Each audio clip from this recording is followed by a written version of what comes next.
This episode is sponsored by Law Tiger San Diego. If you or a loved one is injured in a motorcycle accident, call 1-800-LAW-TIGERS for a free case evaluation.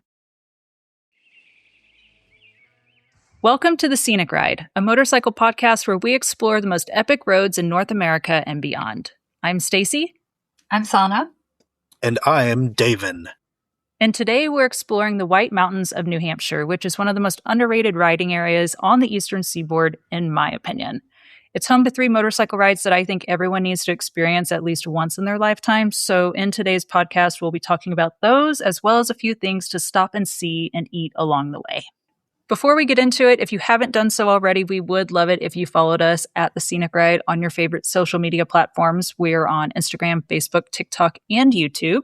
We post a lot of video clips from the episodes there, so if you want to see some footage from the places we talk about, or just to see our beautiful faces, that's a good place to go for that. And if you're enjoying this podcast, we'd also love it if you could rate and review us on your favorite streaming service. And if you really want to go above and beyond and you want to support what we're building over here, we also have merch available, and we will have links to all of that in the description.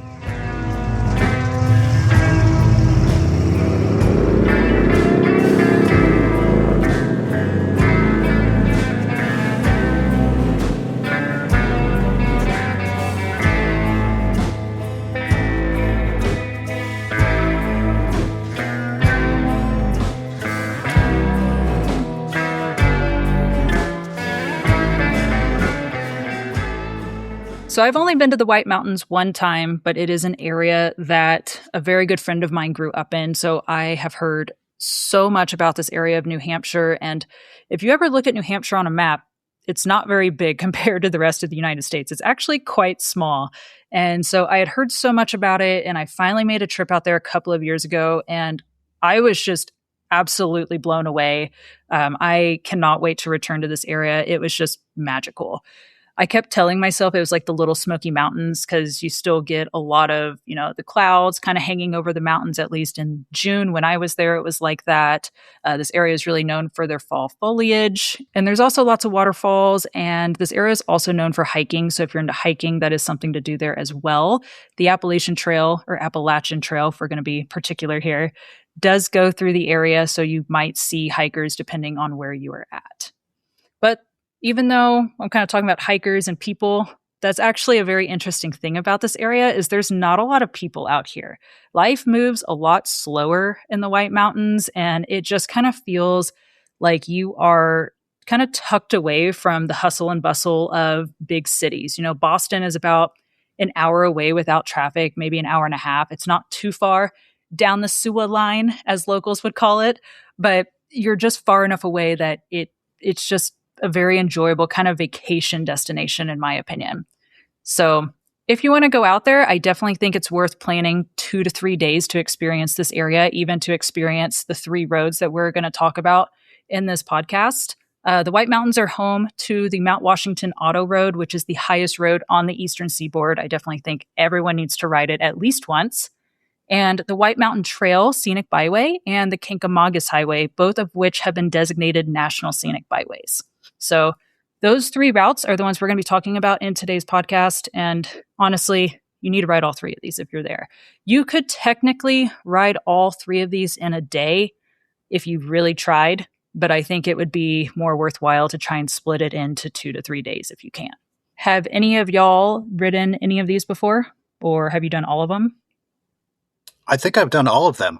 I was just checking my notes. The White Mountain Trail, that's the one that goes up through Franconia Notch, correct? Yes. Okay, I've done all 3. Yes. And then Sana, have you been up here yet? No, I have a major gap in my, knowledge of the U.S. because I've never been to New England. I have 2 gaps, actually. I've never been to Iowa and I've never been to New England. Other than that, I've ridden a motorcycle in every single U.S. state. And I am going to make it to New England this year because I'm going to have my final and 63rd national park to visit in Maine. And while I'm out there, I want to check off all the other states. So this will be a really useful episode for me for planning my trip to New England, but I won't have that much to contribute because I've never actually been there. All good. I feel like because one of my close friends grew up there, I feel like I've learned a lot about this area. So if you need me to be your tour guide in this podcast or outside of it, I'm more than happy to help. So that's what we're here for. That's what the whole podcast is about. So I love it. Definitely.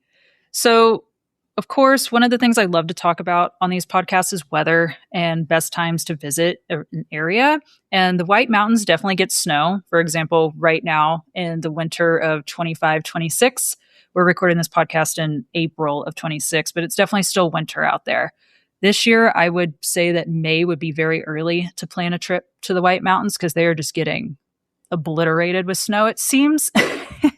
But June is definitely a popular time to go up there on a motorcycle. That is when Laconia Bike Week happens every single year. I know, Sana, you obviously haven't been for Laconia, but David, have you? Yeah, I've been there a few times. Okay. Yeah, we used to go there for work. Hell yeah, brother. To sell things. Yes, brother. Laconia Bike Week is an interesting motorcycle rally, in my opinion, because it's not like Sturgis. I want to say it's not like Sturgis because it's a riding rally, but that's ironic because I think Sturgis can be a riding rally. That's how it started, but it has become so commercialized that there are plenty of things to do without going and riding around in the Black Hills. Laconia is kind of the same, but I feel like the big draw to that rally is truly to go ride the White Mountains and the areas around it. So that happens every June. I believe this is like the 103rd or 102nd year for it. So it's been around for a long time. And I was there for the 100th. And that's another thing that I will say about Laconia versus Sturgis or some of the other big bike weeks across the United States is it's not very big. So even though, maybe everyone else is out riding through the White Mountains at the same time as you, you're not really going to notice it. Like, it's not like the roads are going to be clogged. Mount Washington will be, but even then it's not that bad. Yeah, because that's the opposite of Sturgis. You can't go anywhere without being stuck behind like 300 grandpas on trikes. So, Whoa. No offense to the grandpas on trikes. Yeah, but when you want to rip a twisty road and the trike's got to go slower for safety reasons, it's aggravating. It just is what it is. Yeah, it is. It's not great in the twisties. Yeah, but I will say the pros and cons of going to Laconia Bike Week and visiting in June are definitely that it rains. It's bound to rain every year at Laconia, at least for half the rally. So definitely bring rain gear if you're going to go during that time. I did notice when I was there, it is really humid, and that if the weather says it's like 65 degrees, I think because of the humidity, it actually feels warmer. So if the temperature says on the forecast that it's like 85, whew, that's hot for there. Yeah, it's juicy. Yeah, juicy is a good word for it. the air you can wear. Exactly. And man, that is one thing I will say. I live in Colorado, and all of my friends that are from New England, this is the one thing they talk about. They love Colorado summers because there's no bugs here. So if you do decide to go in June, July, maybe August, prepare for lots of bugs. They have no-see-ums out there. So if your skin is showing, you're going to get all these little bites like all over your arms and stuff. It's really aggravating.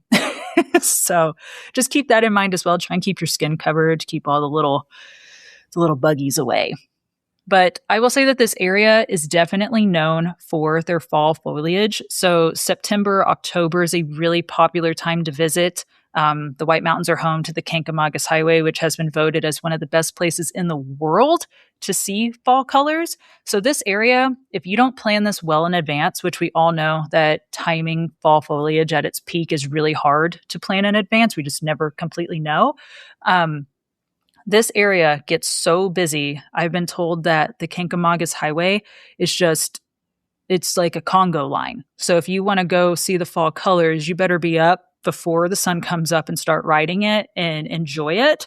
And also, I think with lodging too, that would probably be a big thing to try and figure out, is trying to plan that ahead of time so your rooms aren't, $500 a night. Just things to keep in mind. But if you can swing it, or maybe you're a little more local to this area, I would definitely try and do it if you don't have to plan too far in advance to get out there and back. That's a long section to be that packed too, because that's what a 50, 60 mile run with, and there's nothing there. Yeah. It's trees. It's 35 miles from Lincoln to Conway. And it's beautiful, but yeah, there's nothing in between. So for it to just be clogged with cars and people looking at to be fair, really beautiful leaves. I completely understand because I am just as guilty of being a leaf peeper as everyone else that would be on that road. I love road trips in the fall. It's my favorite time. But sitting in traffic is not my favorite time. No. And so yikes. Big yikes on that. But big yikes. Especially in an area that you just said is like, pretty sparsely populated and there aren't that many people. And then to show up there and have it be a conga line, that would be kind of disappointing. Yeah, I agree. And so when I went in June, I was there during the 100th anniversary of Laconia. And even then, it didn't feel like there was a lot of people there. It maybe down in Laconia and Weirs Beach it did. I ended up staying up in the Lincoln Woodstock area. And it was kind of busy for locals anyway. They said it was kind of busy, but they were like, this is nothing compared to the fall. Oh, the lines of cars to get up the Kank. And they just talk about all of it. I'm like, okay, cool. So bikers are more of your jam. That's great. Yeah. Now that you mention that, my most recent trip there was during the 4th of July weekend 2 years ago. And we barely saw anybody, except for Mount Washington. That road up and down was pretty packed, but it was super chill the rest of the time. And we did, Mass, Maine, New Hampshire, Vermont, and New York. And there was nothing going on. Yeah. I enjoy it. It's awesome. It's very unique to be able to go to an area of the country that beautiful and not just be absolutely surrounded by people on a Friday or Saturday most of the summer. Yeah. And did you notice how hard it is to get from east to west over there? Like all the roads from north and south, except for the Kank. So it's like you'll be riding all day to get 40 miles because nothing goes directly to where you want to go. Oh, absolutely. And then if you're not on the main interstate, that is another thing is that there's a lot of little back roads, but there's only like one main north and south interstate that gets you from the coast or even like Boston up into the mountains. So unless you're on that interstate, it will take you hours to get anywhere. Super, like that was one thing that stood out to me was just how it took forever to get places because nothing was direct. Yeah. So if you do want to plan to visit this area, I think it'd be worth, getting on Google and just plugging in some time frames of, how long does it take to get from Lincoln to Nashua? How long does it take to get from, Conway to Portsmouth, I believe is the town on the coast. And just to kind of see, what the timeframes are, because some of those back roads take a really long time. So if you're thinking you can do 400 miles in a day, this is not an area for that. These are mountain roads and the speed limits are low. Yeah, so. Not even close. I was so over, like, I thought I could get a lot more done when I went down this trip. I'm like, oh, dude, it's 200 miles. I can hit these 19 spots.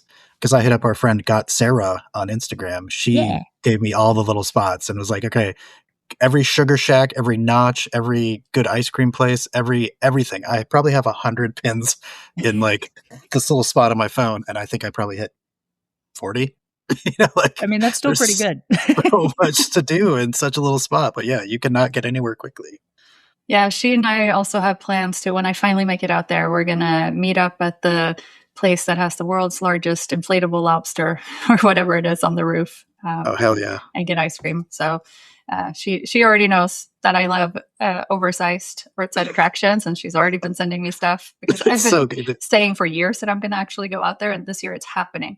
But I'm planning to go in September, so this is all really useful for me. Hopefully it's not peak foliage yet.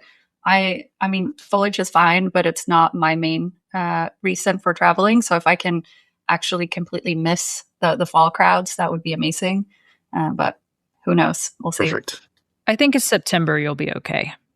Yeah, that seems early enough, I think, but I don't actually know. I'm going to do my Portland to Portland trip in May. I've got it penciled in with permanent marker, I should say. So I might hit some snow, but I'm going to do Portland, Oregon to Portland, Maine, and then back to Detroit over 2 weeks. So we'll see what I'm able to stop and look at, but I'm going to meet up with Sarah and Kent for ice cream for sure. So we can, meet IRL for the first time.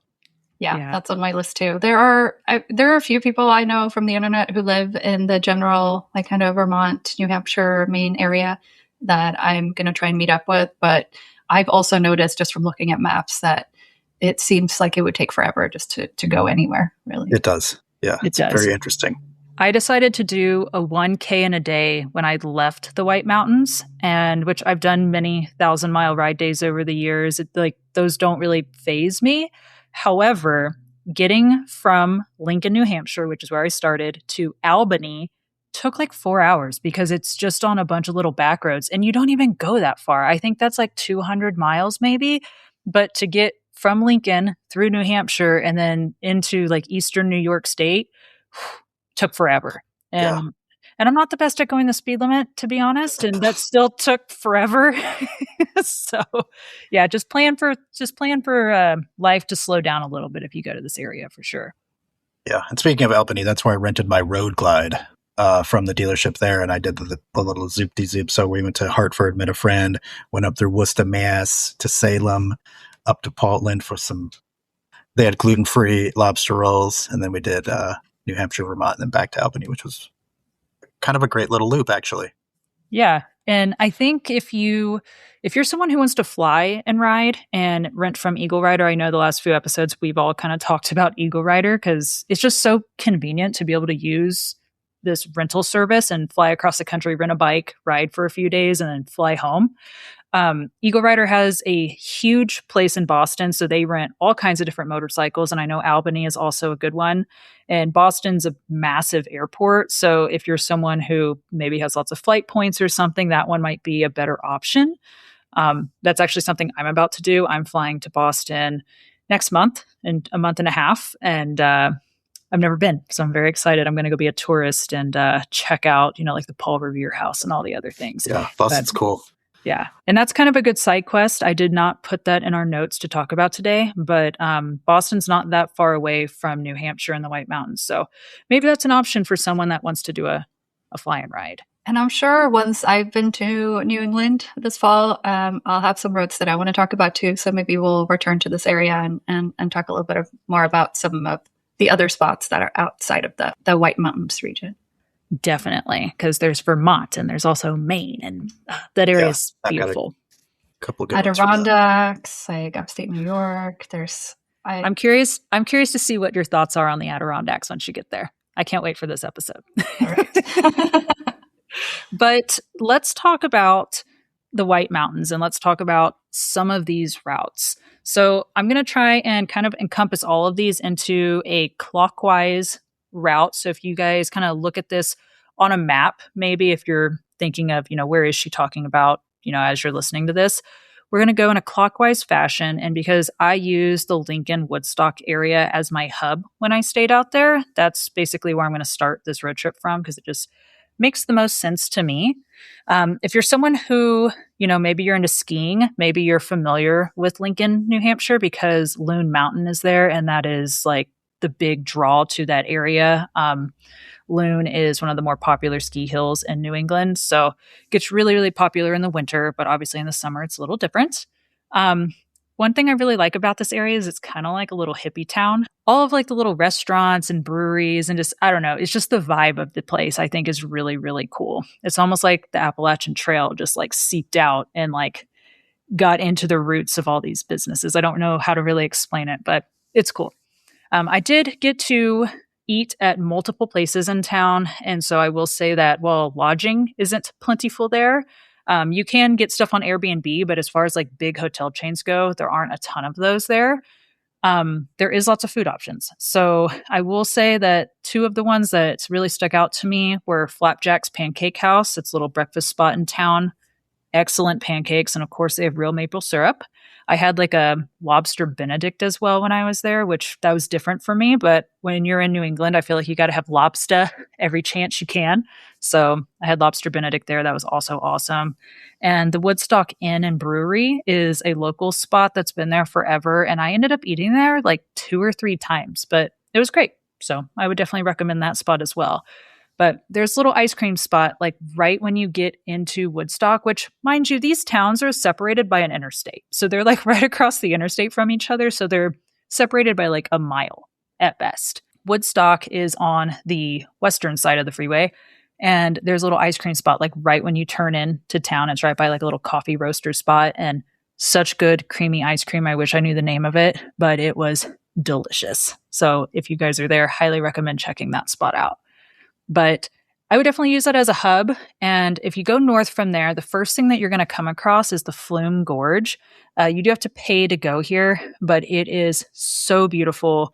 And if you are capable of walking upstairs and hiking, and I'm going to use the term hiking lightly because it's not that intense, but this place has like, it's just waterfalls and like all these really cool like water features. I don't even know like the words to describe it, but it is just so beautiful. And it's definitely one of those like top 5 things I would recommend someone stop and see if they went to the White Mountains.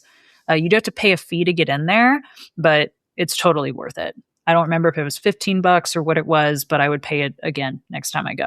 It was awesome. This is one of those places that I have a map marker on. Like I went on my Google Maps and checked before this episode because I am always saving places all over the country and the world to for when I travel to that region. And I only had a few things bookmarked in this general area, and Flume Gorge was number 1. So I cannot wait to go there. It looks beautiful. It is. It is so, so pretty.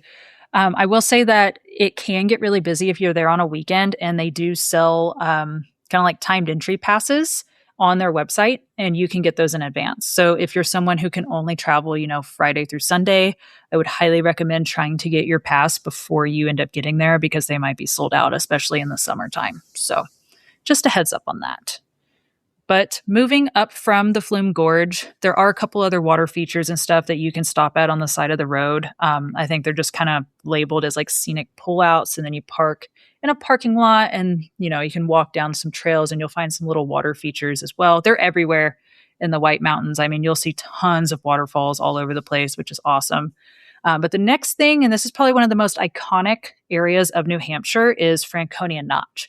So once you get back on the bike and you start riding again, you jump back on the highway, you'll ride through Franconia Notch. And this is where the Old Man of the Mountain used to be. And this is, like I said, this is like iconic New Hampshire. So I do think that it is definitely worth your while to stop in this area if you can.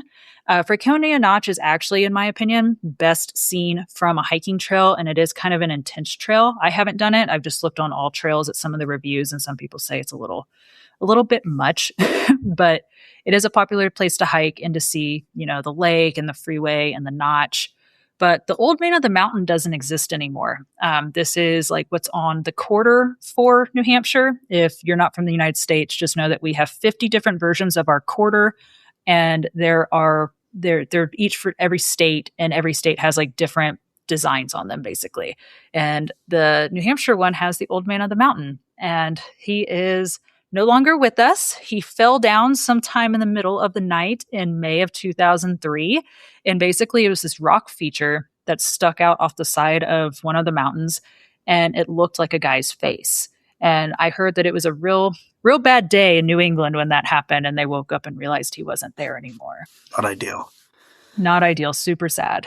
But there is a spot there that you can pull off and see called Profiler Plaza. And they have these really cool like metal things that have been designed basically. So you can like close your eye and kind of like look and see what it would have looked like if the Old Man of the Mountain was still there. So it's kind of touristy, but I also think it's cool because that is just such an iconic thing to that state that I think it's like one of those like cultural education things. I think you just have to experience it to really understand New Hampshire. Yeah, that whole thing is cool because it's like it's on a main drag, like that's a freeway that you're driving up, and you get to stop. There's all these like little pullouts and rest areas and stuff, like you mentioned, to hike and to look at things and be like, okay, look through this. This is what the Man of the Mountain looked like, and it's kind of neat. And some things are touristy for a reason. Yeah, I agree. Yeah, but what? What the fuck is a notch? Yeah. So before we, nice segue. Yes. Before we get any further into this podcast, I do want to talk about what a notch is, because we're going to be talking about lots of notches. Lots of notches. So a notch is definitely like a New England term, but definitely more so a New Hampshire term. And there's actually signs that explain this if you stop at some of these little scenic pullouts and overlooks, because guess what? You're probably not the first person who's wondered what the heck a notch is. But back in the day when they were first exploring New England and New Hampshire and whatnot, they were obviously building little log cabins.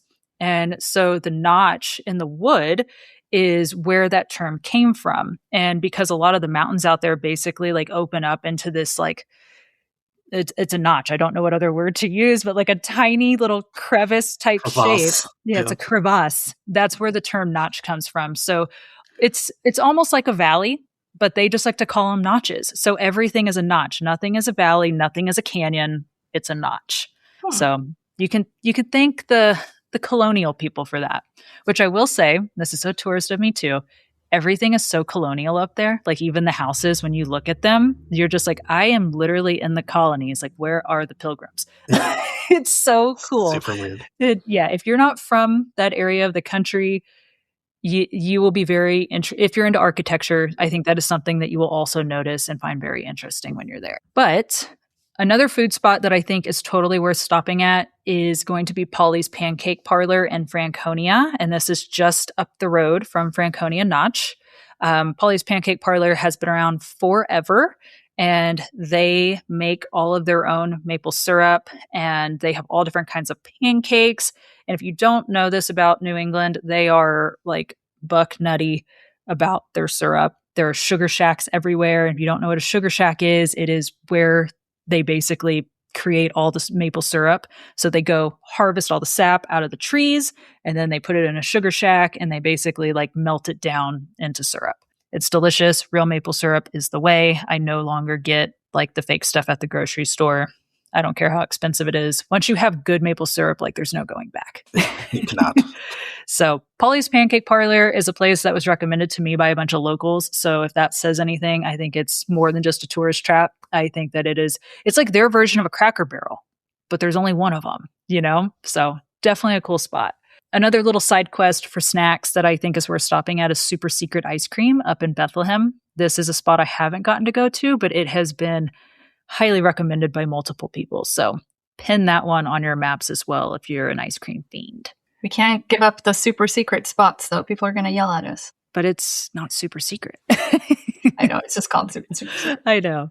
When I found out about that spot, and I was just like, how did I not fit that into my schedule? I was mildly disappointed in myself, but it's okay. Now I have to go back just for the super secret ice cream. But this next little stretch of the road, this is just me being privileged to be able to say this, but because I live in Colorado and I get to ride a lot of really beautiful roads every day. This next little stretch of road isn't the most scenic, but probably for, 10 miles or so, it's a little bland. And then you kind of start getting back into the mountains. And the next area that I would recommend stopping at is going to be Bretton Woods. And this is where the Mount Washington Hotel and Overlook is. And never mind the hotel. The hotel is whatever. In the wintertime, that's actually a great spot to start a snowmobile tour, from what I've been told. So if you're into snow sports and winter activities, that's a great place to start all of that stuff at. But the Overlook right across the highway from it is beautiful, and it gives you a really good view of Mount Washington, and you can basically sit there and be like, I'm going to ride my motorcycle to the top of that thing soon, which is really cool. This is also where you would turn off the highway to go ride the cog to the top of Mount Washington. And the cog on Mount Washington was actually the very first cog train, and it was built in 1869. We've talked about cog trains before on this podcast when we were up in the Upper Peninsula of Michigan, and there is a little cog railway that is connected to one of the mines up in the Keweenaw Peninsula. But this is the cog. This one is huge. It's bigger than the one I believe that's on Pikes Peak, and it's obviously a lot older. So it's one of those things you have to do at some point, and it does take about 4 hours round trip. So if you want to do it, just plan that into your day, because it is going to take quite a bit of time. It is so steep. So steep. Dude, so when we did it, we went the other way. We went up Mount Washington, then went around and came down and saw the lookout in the hotel after. But looking at that friggin' mountain and that cog going up the side of it, like, holy crap. Yes. That I would never. It's so steep. I would do it, but I would do it with friends. So if it does let go like a crazy train, I'm not going to die alone. Yeah, we can all die together. Yeah, seriously. Yeah, this makes me want to do it. I like sketchy shit. Oh, it is so sketchy. And this is right up your alley. Mm-hmm. I haven't done this one yet. I would like to do it again with friends in case I meet my impending doom. But I've seen it go down the hill from the top of Mount Washington. I did stick around and I honestly just looked out and happened to be up there at the right time of day to watch it leave. But even to watch it leave from the top is very fascinating because that part of the track is decently flat, but there's a little bit of a incline, whichever way you want to look at it, since it's descending. Like takes off and then it literally disappears because it gets so steep, and you can just hear it like clanking. Yeah. It's like, dude, this thing is 400 years old and it's not good for anything. Holy crap.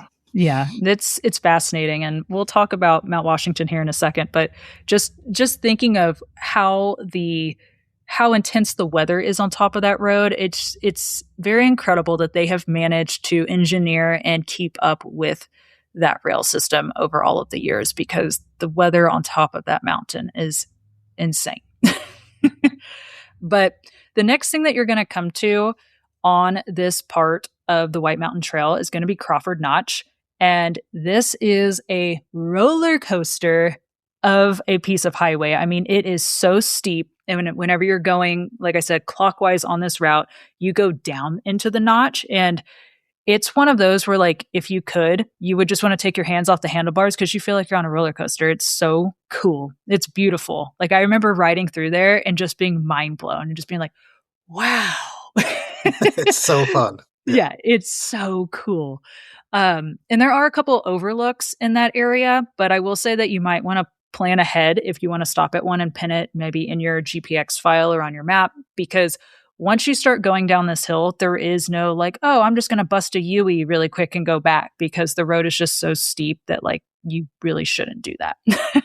So definitely plan that kind of stuff ahead of time, or plan to go multiple miles up the highway before you can safely turn back around to check some stuff out. So the next little town that you're going to come to is Bartlett, and it's a little ski town. There isn't a ton there. I think there's maybe a gas station and like a restaurant and of course a ski hill. And at this town, you can basically continue on the White Mountain Trail, or you can turn off to Bear Notch Road.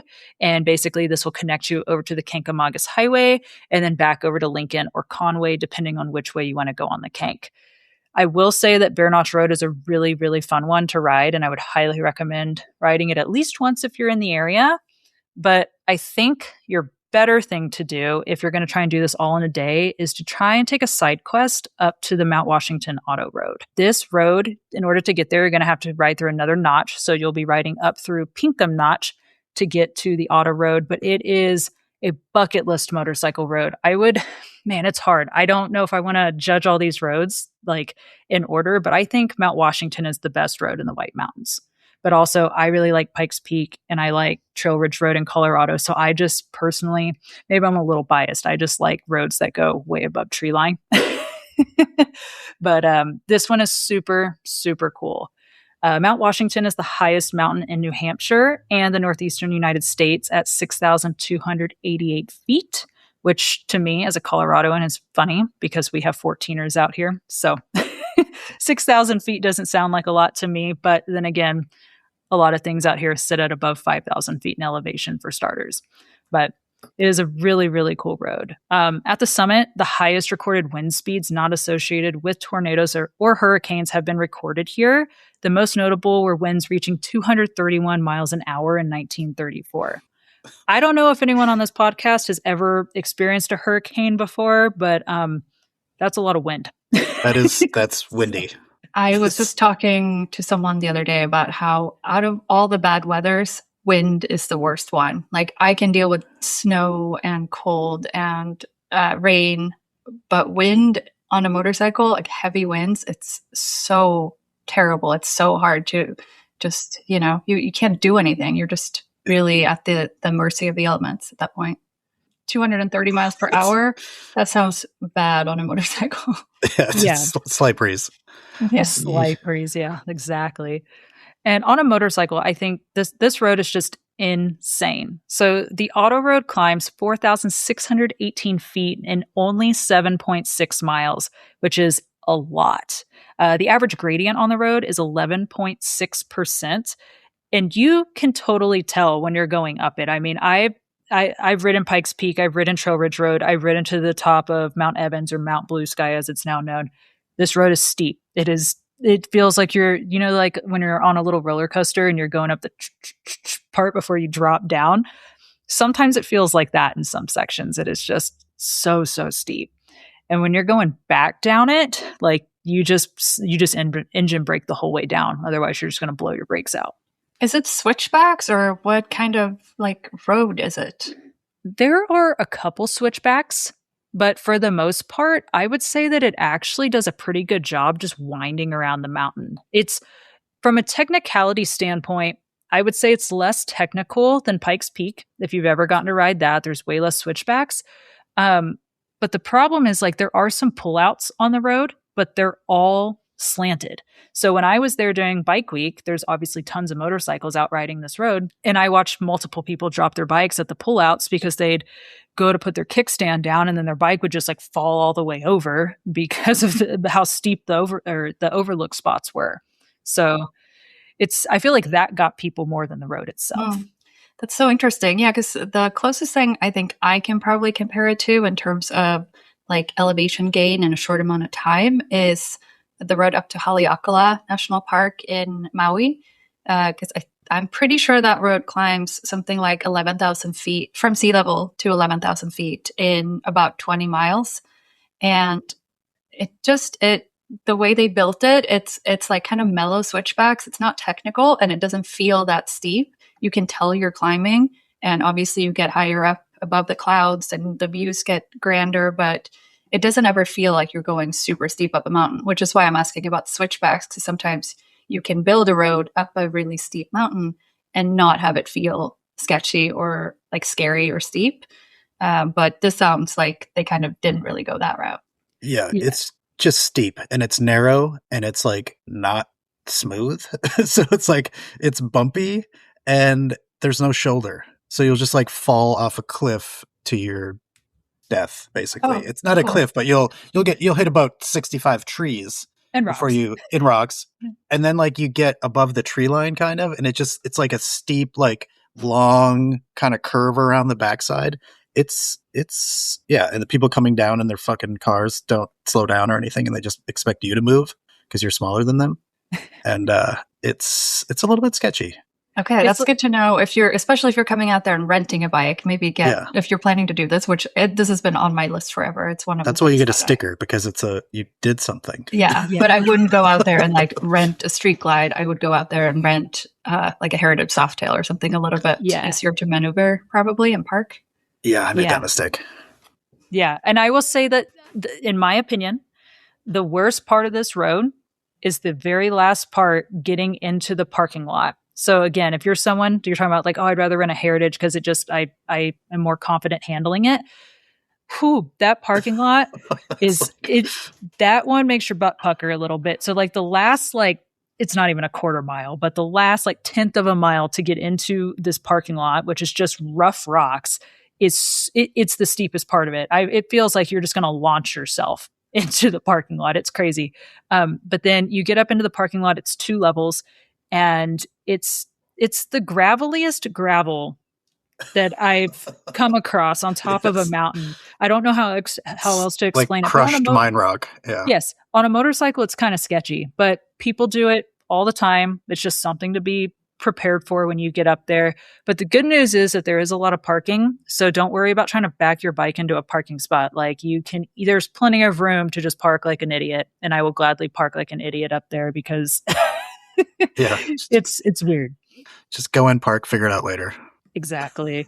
Yeah, because then you have to get down that same section. Yeah, exactly. So yeah, I think getting up into the rocks at the top is probably it. To me, that's the most challenging part. And yeah, but when you're up there, hopefully the weather cooperates for you because it can be really cloudy at the top because you are above tree line. So you're either going to be socked into clouds or it's going to be perfectly blue and sunny and you're going to be able to see for miles. It just depends. When I did it, I was in perfectly blue skies up until like the last mile of the road. And then I got socked into a cloud and it started to go away. But I never got like a perfectly like bluebird day at the top. So again, I have to go back just to try and get that. But it's kind of the luck of the draw. You just never know what you're going to get. Yeah. Ours was so good. It was like a weird, like, we were almost completely enveloped with clouds, except for the view was perfectly clear. And you could see everything. It was awesome.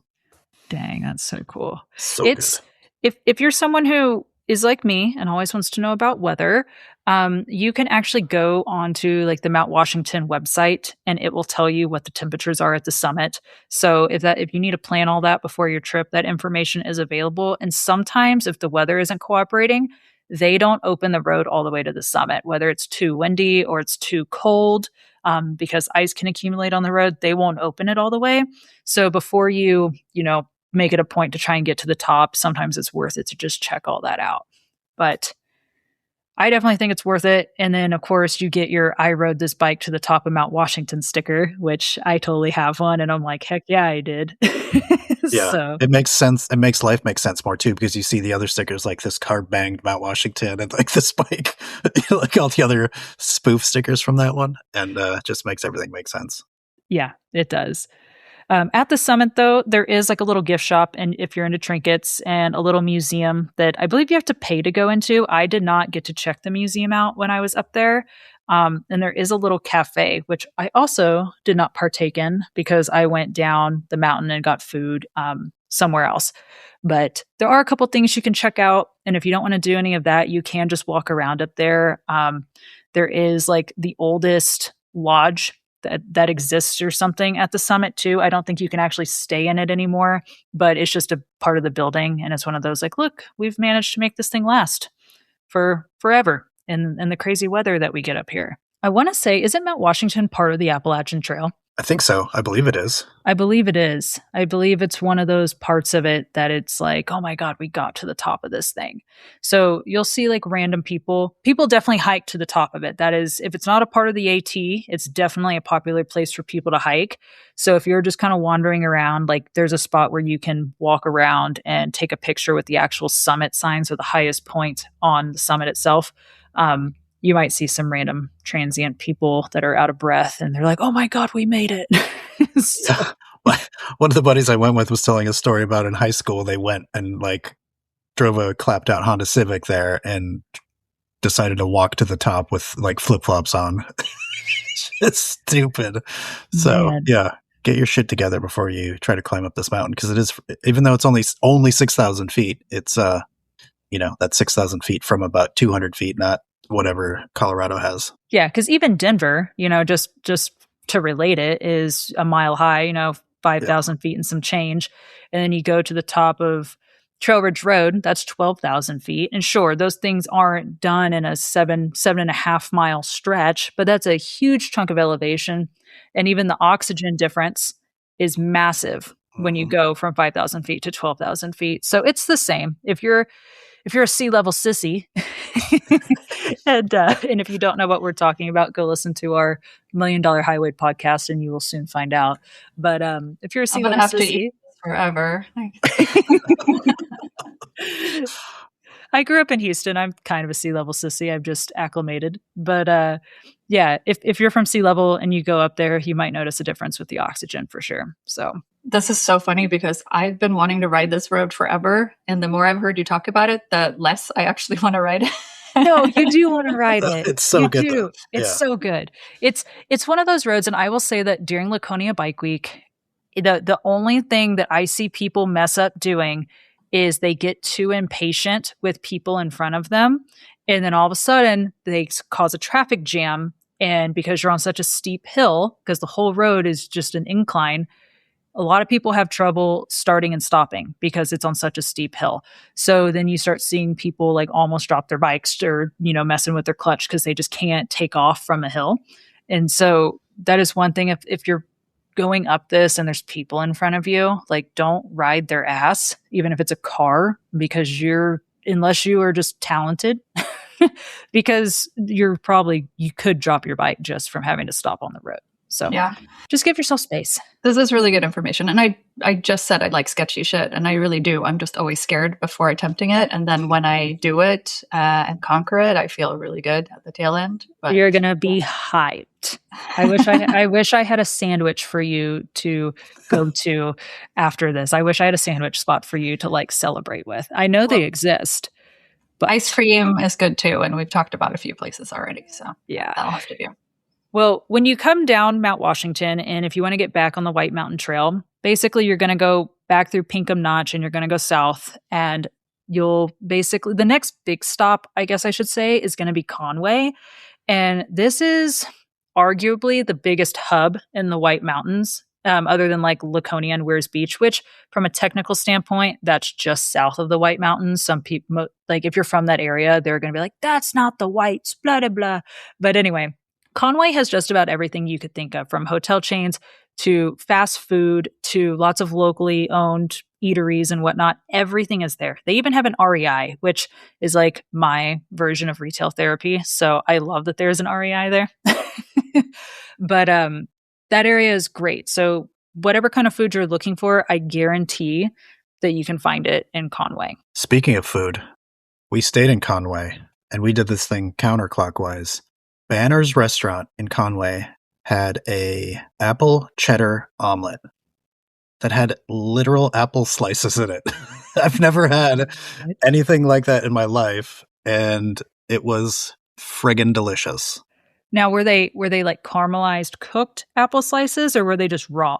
Just raw. I mean, they were cooked they weren't cooked before they put them in the omelet. So they basically just took an apple, sliced it into slices, thin, very nice thin cuts, and they were just laying in this omelet, and it was so damn good. I don't know if that's a local thing or what, but maybe we'll have the same green shit conversation about they're not apples, they're whatever. So hopefully some locals pipe up and tell us what we did wrong or what I did wrong, because I want to go back and get one. I want to have it. Yeah, it was so good. Apple omelet. That sounds very interesting. So sweet and savory. Yeah, it was delicious. I love fruit in food, especially in cooked food. So this sounds so good. It was awesome. And then they had a lot of places have iced coffee there too, which is great. So I had a nice big iced coffee and a delicious apple cheddar omelet, and it really set my day off in the right direction. I love that for you. Yeah. There is another food spot that a lot of people have recommended to me, and it is right at the start of the Kancamagus Highway, and it is called the Cheese Louise. And they just make all kinds of grilled cheeses, and I've always wanted to stop. It was on my list for a couple of years before I went out to this area, and unfortunately, their hours were just kind of wonky when I was there, so it just didn't line up when I was in the area. So again, I've got to go back just to try the Cheese Louise.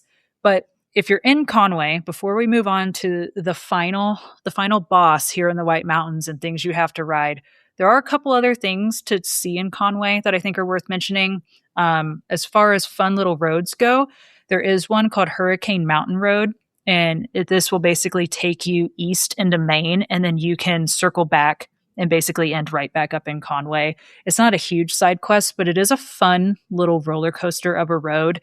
It's basically one lane, so it's not very big. I bet this would be absolutely insane in the fall, assuming there isn't leaves all over the road, because this area does get a lot of moisture, so it'd probably be kind of sketchy on a bike if there's leaves everywhere, but it's so cool and so pretty, and I'm so glad someone recommended that I go check this out, because it was totally worth the side quest. So it's a short one, but it's fun. Another thing that's totally worth checking out in the White Mountains, or really in New England in general, and this is again such a tourist thing, is covered bridges. And they are everywhere out there, but there's definitely quite a few of them in Conway that you can stop and see. So that's another thing to, stop and take a photo with if you want to be an ultimate tourist like me. So I love covered bridges because we don't have them out here. So whenever I'm on the East Coast or like in the Midwest or wherever you can find them, I love just riding through them. It's fun. It's cool. Yeah, I think they're super neat. But there is a covered bridge on the Kancamagus Highway, not too far into the route, and that is going to be, it's technically the last part of the White Mountain Trail, but I like to think of the Kancamagus Highway as its own thing, because I do think that it is a bucket list road, but I will be brutally honest, I don't think it's the best road ever. A lot of people go to New England and New Hampshire specifically just to ride the Kank, which is what a lot of the locals call it. And it's beautiful, but it's not the best part of the White Mountains, I think. Definitely ride it, but don't expect it to be like, if you go there just to ride that, I think you're going to be bummed. I think you need to ride the whole White Mountain Trail, end it with that, and or at least ride Mount Washington. And then you can decide for yourself. But I think this one, and if I have to judge them, it's going to be in last place. Doesn't mean it's a bad road. It's just not the best one. Yeah, it's a good road, but there's literally nothing there. Like, you see rolling hills and trees, and it's 35 miles of nothing. It's good, but there's better. Yeah, I agree. And so the Kank is also known as Route 112, and it is 35 miles long from Conway to Lincoln. It's beautiful, like we said, and I bet in the fall, since it has been voted as like one of the best places to see the fall colors in the world, I bet you it is insane. But it is just one of those where, like, enjoy the ride. And also maybe don't hit a moose, because there are a lot of those out there. We haven't talked about meese yet. Moose are notorious to be on the road on the Kank. So this is one of those roads and areas you don't really want to be driving at night, because these massive beasties will just pop out on the road and not care that you're in a car or on a motorcycle. Actually, right when you start the Kancamagus Highway in Conway, there is a massive watch for moose sign, which I've taken pictures at because I just think moose are so cool. And so, yeah, it's definitely something to kind of keep your eye out for out there.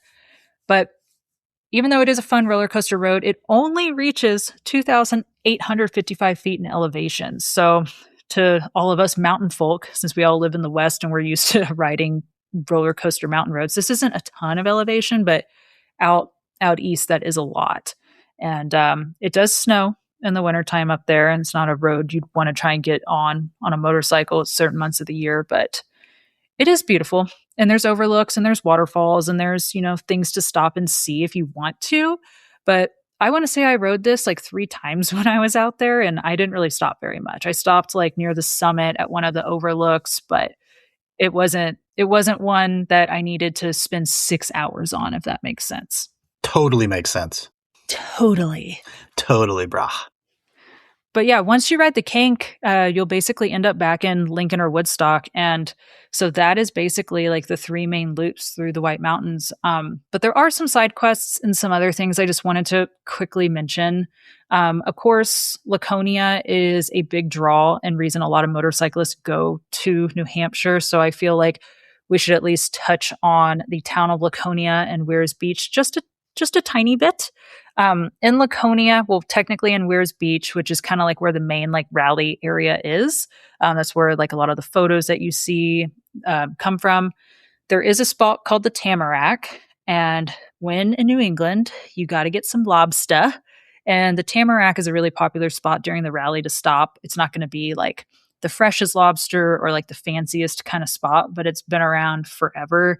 And like right across the street from it is also, I want to say it's the Iron Horse Saloon. It's one of like the notorious kind of rally biker bars. It's right there next to it. So it's a very popular intersection. It's great for people watching, great to grab some food. They've got creamies, they've got ice cream and fraps, the New England staples. So that stuff's also there. But if you are going to be at Laconia, Route 11 along Lake Winnipesaukee is really pretty. You can also do a whole loop around the lake, and it will take all day. It takes forever. I have not done it, but I know people who have. Again, mountain miles and just backwoods kind of timing. You're not doing 60, 70 mile an hour out here. That's a really, really pretty one. David, have you gotten to spend a lot of time in that area, like Laconia, Weirs Beach? Like when you're not working at a rally booth, have you gotten to really go and do anything around there? No, not really. I hadn't even ridden much over there. That's kind of why I had to scratch Maine off my list for this trip. So I went and actually rode Maine, Vermont, New Hampshire, and because I've been to those 2 states, but I never really ridden much besides from the truck to the event. So no, I didn't really get out much because we were, sitting in the boiling hot parking lot for 12 hours a day trying to sell wares. So yeah, doing rally things. Yep. No, but you mentioned creamy. We should probably tell the people a little bit about that since we do love ice cream so much. Creamy is what these cats call their soft serve. I don't know if it's a custard. I think it's a more of a custardy thing, but they call it creamy, Creemee. And it's got a hint of maple syrup in it, I believe. That's their little trick. And it is quite delicious. So if you find a side of the road ice cream shop with creamy, definitely get a twist and maybe put some, what do they call their sprinkles over there? Yeah, weirdos. They call them jimmies. Jimmies. Get a twist and cover it with jimmies. Yeah, so funny. Yeah, anytime someone's like, oh, I want to put jimmies on my ice cream, I'm like, what? I will say that I know if you've made it this far in this podcast, please know that I'm not making fun of New England accents. I think they're really cool, and I wish I could sound that cool and have that accent correct. But out of all the American accents, I think like that area, I think that's one of my favorites. Between Cajun people and New Englanders, I think those are my favorite accents in the U.S. Another place to go ride that I think is worth it, and again, this is such a small area, it doesn't take that long to get down there. I spent one day doing this, and that is riding the Seacoast, which is the 18.5-mile stretch of shoreline that New Hampshire has. So I took the back way, and I started, I believe, in Conway, and then I took the back roads down to the coast, and that took about 2 hours. So again, takes some time. And then I rode south, and I didn't even go the whole way down the Seacoast. I think I only went like, I don't know, halfway, maybe a little more. And then I ended up turning around, riding the Seacoast back, and then hopping on the interstate and riding back up to Laconia for the afternoon, because I did want to do some stuff in Weirs Beach that afternoon. That was super cool. And it's like, it's like their version of the PCH, except it's just much more flat. It's not. I was just going to say that it's got very Central Coast vibes going on. Yeah, it's really pretty, and I totally think it's worth it. I had never seen the Atlantic Ocean, which was my reason to go do it. I had to go dip my toes in the water, which was freezing, but it was beautiful. And of course, you're on the coast, so if you're someone like me who has to try like every like region-specific food, this is definitely the place to get lobster. And there is a spot there called Petey's. It's about halfway down the coast somewhere, and they catch all of their own lobster. They have all of their own boats. That was the best lobster roll I've ever had in my life. Like, I can't wait to go back to this area, because I will make a side quest to go back down there just to get one of these lobster rolls. Nice. Yeah, that's a cool spot. I don't know where we came up from Mass, and we went through all of the states in that little 20-mile zone. And there was like an Alcatraz-y weird island that we went by, and I'm like, what is that thing? And then it was like an old power plant or something that was really cool. Yeah, I saw some of the little islands off the coast too when I was out there. Luckily, it was a pretty clear day, so I was able to see some of that. I never looked into what any of them were, but I did notice them, and I thought they were pretty cool. I am fascinated by sharks, and like Shark Week growing up was my favorite week on Discovery Channel.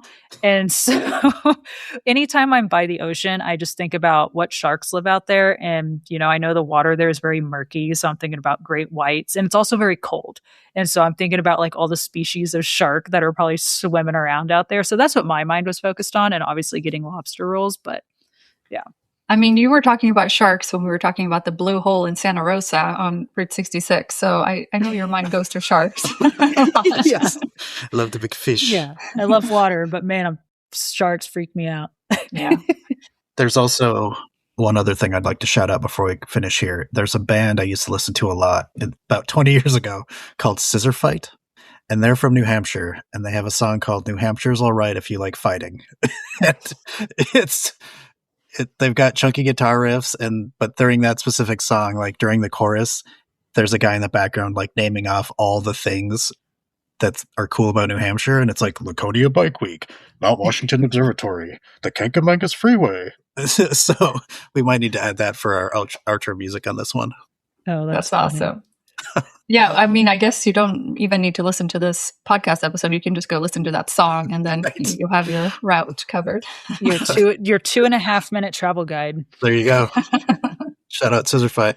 Well, that's it for today. If you enjoyed this episode, we would really love it if you could rate and review it and subscribe to the show. Also follow @The Scenic Ride on Instagram, TikTok, and YouTube, and check out thescenicride.com for previous episodes, merch, and to sign up for our newsletter. Next time, David will be talking about the greater Portland area and some of the best rides in his backyard, which I am stoked to listen to personally because I haven't gotten to spend a lot of time out there, and I would love to spend more time checking out the Pacific Northwest. So yeah, there's some good stuff hiding back here. But until then, enjoy the the ride. Okay. We did it. We did it. The Scenic Ride is hosted by Stacey Wilt, David Ortonen, and me, Sana Bowman. Our theme music is by Ryan Sin. If you like the show, please rate and review it and tell your friends to listen. For all the latest updates, follow The Scenic Ride on Instagram or visit thescenicride.com. Thanks for listening.